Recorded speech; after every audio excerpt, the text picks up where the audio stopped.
I share greetings, a grand rising and a grand day to you all.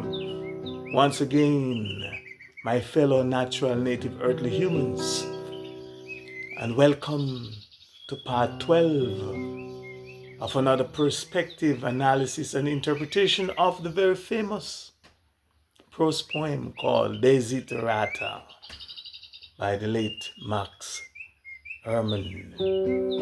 If you don't know that it is yours truly, the Mystic P, along with, of course, yes, my companion. This is my old bass guitar and my chirping bird sounds. I recorded chirping bird sounds. Yes, chirping and echoing the melodious, natural healing and comforting, therapeutic sounds in the background, in the foreground, and all around. Yours truly, I, the Mystic P. Again, just to remind you that if you haven't yet watched part 1 to part 11 of this series, and in that order, I will suggest that you please do so before you continue to watch this part 12, or that you do so as soon as you finish watching this part 12, because quite possibly you may have just bump upon this page.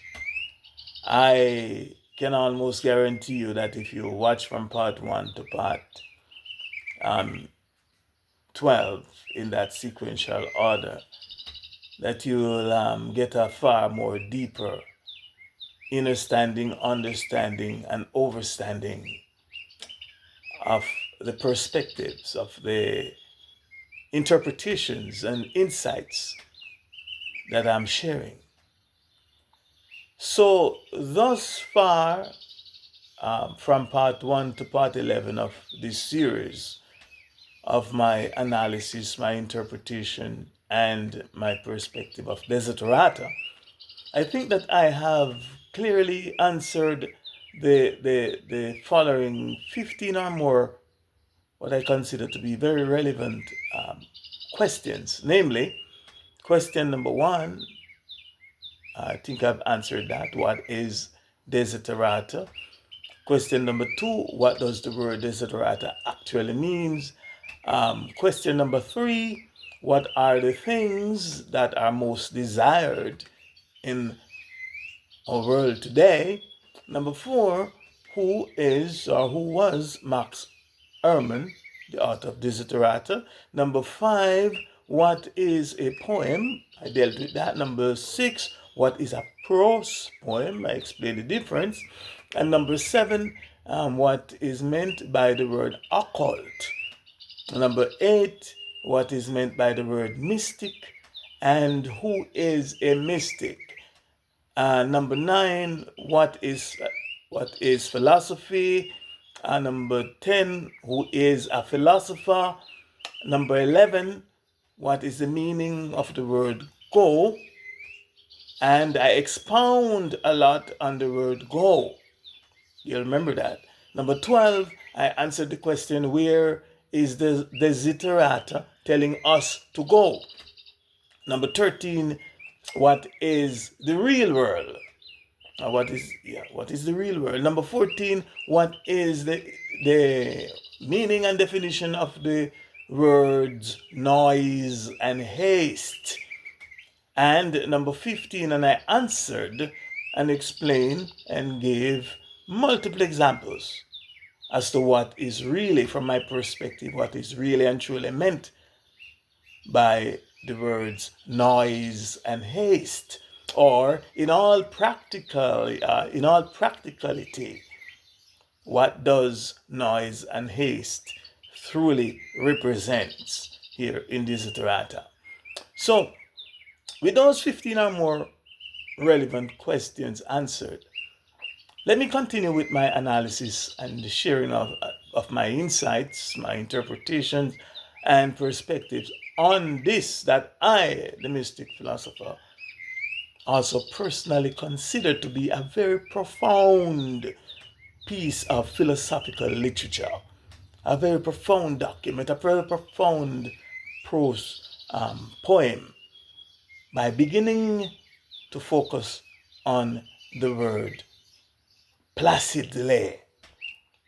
Now, if you had listened very carefully to all previous 11 presentations, all my previous 11 presentations in this series, you will remember hearing me say that assuming that the author of Desiderata, Max Ehrmann, had written it or written Desiderata for his daughter, as it is alleged, that as a good and wise father, he would not let her, his daughter, go, or he would not tell her to go into the world and among all the dangers of this world without first properly preparing her to do so.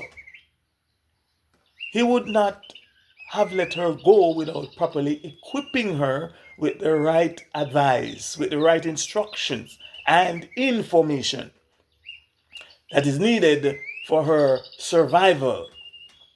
In fact, I think that logic and activated common sense alone should tell us that a good and wise father or a good and wise parent would not tell or encourage his or her child to go by faith alone, to go in the name of his or her God alone, or to go in the name of his or her religion or tradition alone out into the real world and among all the dangers. Among all the dangers, the toil and snares, aka the noise and the haste of this world. A good father or a good parent would not do so without first properly preparing her, or preparing the child mentally, spiritually, and otherwise to go. On the other hand, assuming that he, Max Ehrmann, had intentionally wrote Desiderata, for the benefit of all those of us independent-minded thinkers, or especially us independent-minded thinkers and truth seekers that may seek and find it, then he or it, Desiderata, would not be telling us to go and face this world without first properly preparing us and telling us how to do so, how to go. For example, a good and wise father or a good and wise parent would not be telling his son or daughter to go and apply for a job in the world if and when he knows that his son or daughter was not educated enough, was not trained enough, was not qualified enough, was not prepared enough, or simply was not competent enough to handle the job. The army or the military, if you will, for a state or a country, would not or should not send recruits that are not yet trained and become qualified as soldiers to fight on the battlefield or to fight in a war and expect them to be victorious. That would be known as sending them to commit suicide or to have them killed. So a good father or a good parent would not send his or her child or children to dwell among the sharks, to dwell among the iniquity workers, the scammers, the schemers and scammers, the rapists, the pedophiles, the kidnappers, the child molesters, the human traffickers, the human organ harvesters, the heartless and unscrupulous businessmen and businesswomen, the cruel boss or bosses, the capitalists and exploiters, the political and religious cons, among the political and religious prostitutes, among the vicious and unconscionable money lovers, bankers, and money changers, the human piranhas. Simply put, the devils that are AKA, that are also known as and described as the noise and haste of this world. I covered that earlier. A good father or a good parent would not send his or her child or their children unprepared to dwell among these evils and sensibly expect that he or she or they, the children, would survive, let alone be successful.